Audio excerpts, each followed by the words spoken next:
కీర్తనలు 51 అందరం కలిసి చదువుకుంటాం. దేవా, నీ కృప చొప్పున నన్ను కరుణింపుము, నీ వాత్సల్య బాహుల్యము చొప్పున నా అతిక్రమములను తుడిచివేయుము.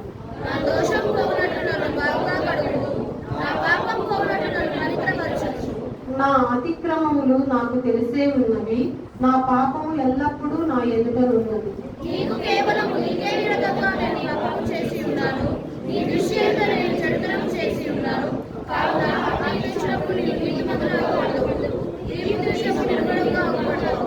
నేను పాపములో పుట్టిన వాడను, పాపములోనే నా తల్లి నన్ను గర్భము ధరించెను.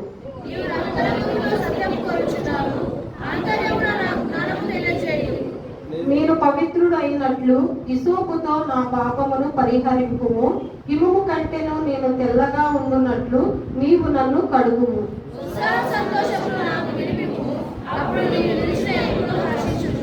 నా పాపమునకు విముఖుడము కమ్ము, నా దోషములన్నిటినీ తుడిచివేయుము.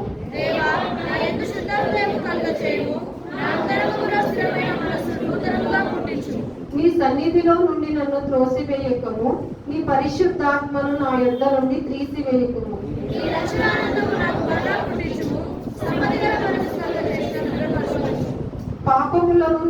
పాపులు నీ తట్టు తిరుగుదురు, అప్పుడు నా రక్షణకర్తవు దేవా, రక్త అపరాధం నుండి నన్ను విడిపింపుము. అప్పుడు నా నాలుక నీ నీతిని గూర్చి ఉత్సాహగానము చేయును.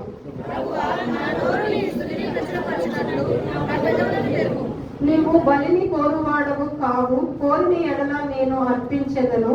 దహన బలి నీకు ఇష్టమైనది కాదు.